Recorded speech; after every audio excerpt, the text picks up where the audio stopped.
This is a quadruple review of 4 shows, 3 from last night. Those shows being Squatch Detective Radio, Night Callers, and Bigfoot Busters. That's from last night. Over on Squatch Detective Radio, our roundtable discussion was about who is the Bigfootery Inquirer. And we sat around, we just talked about who it could be, and we kind of bandied about theories as to who it might be, and eventually, in the end, Steve just kind of said that he was not going to reveal who the Bigfootery Inquirer was, just to preserve his confidentiality. And I came to the conclusion that I really didn't care who the Bigfootery Inquirer was, and I still don't, really. I really don't care who it is. I'm not really interested in who it is, to be quite honest. I just don't care anymore.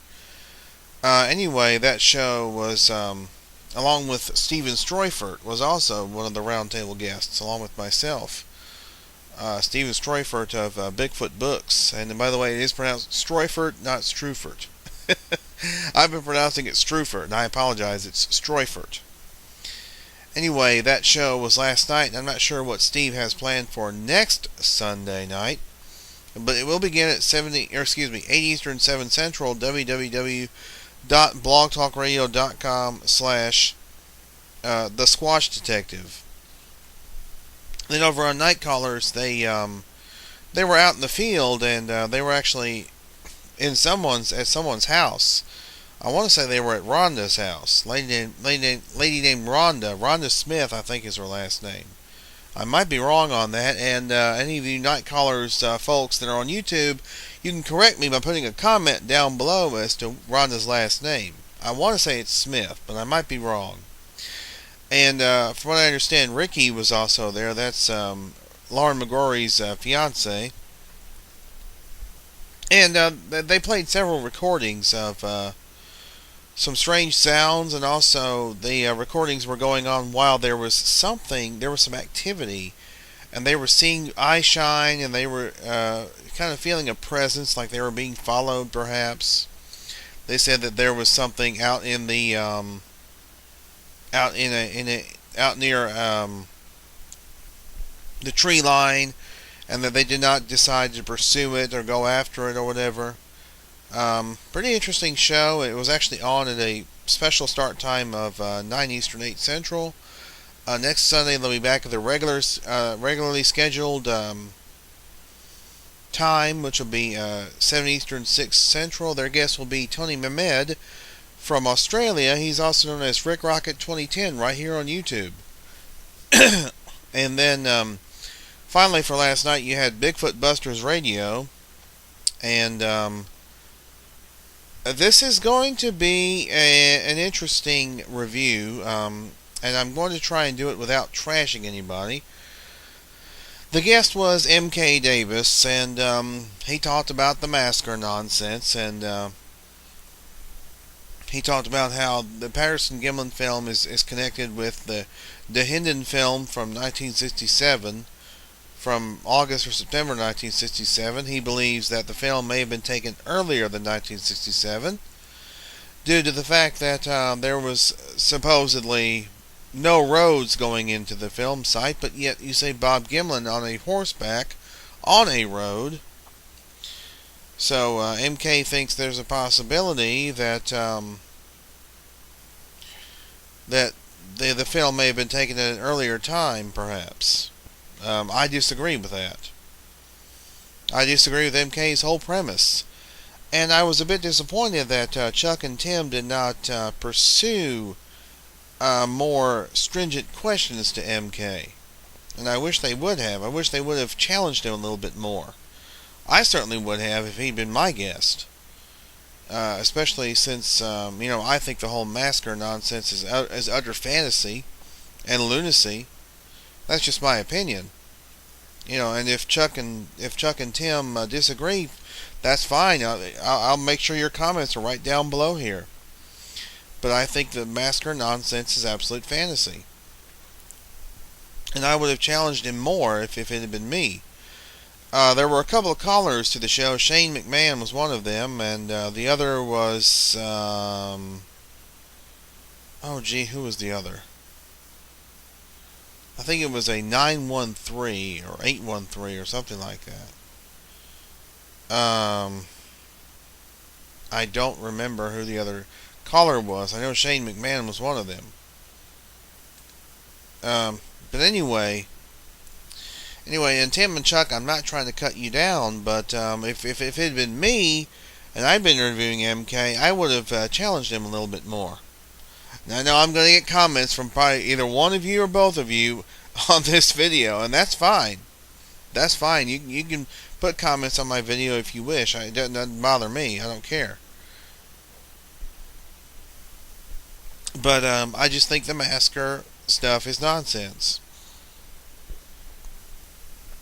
Actually, I didn't listen to that show live. I listened to the archives of it. And I would say it's a pretty fairly interesting show. But really nothing new. Other than MK kind of whined a little bit, saying that MK kind of said that the two that were the main two that ruined his reputation, so to speak, in the Bigfoot community are Jeff Meldrum and Kathy Strain, because they're supposedly the ones who are preventing people from seeing the better versions of the film.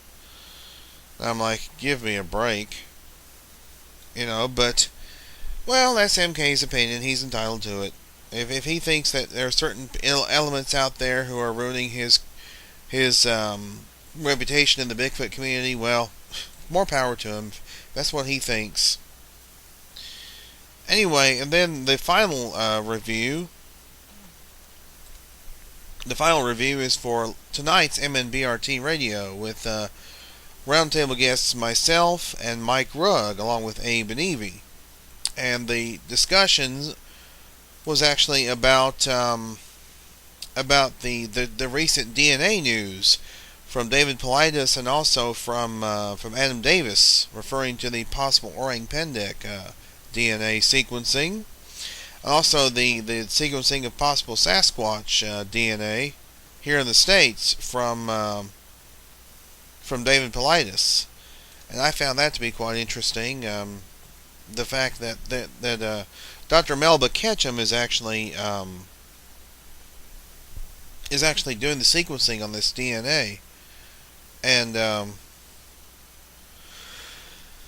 ooh, excuse me, sorry about that. And Mike and I were asked about our opinions about the DNA and DNA sequencing, and we gave our opinions. There was one caller, I think, I'm trying to think who it was.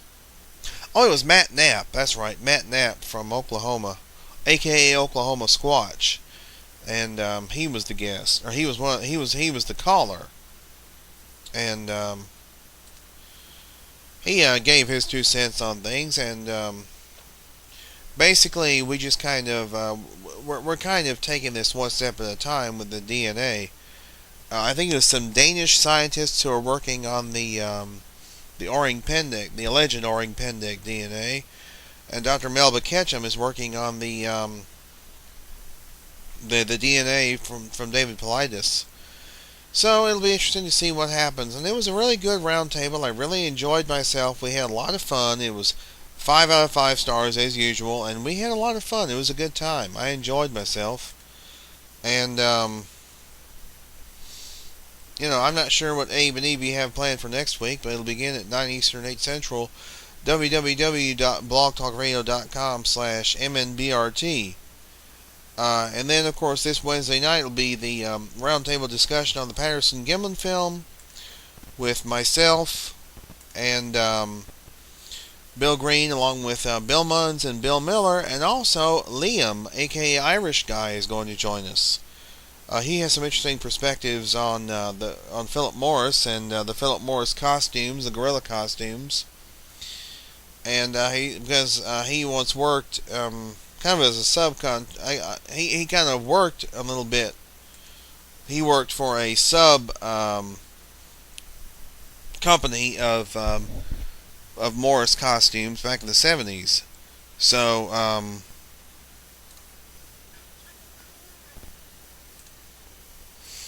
So the deal is, I'm sure that that'll be an interesting show, and I'm looking forward to it for this upcoming Wednesday night.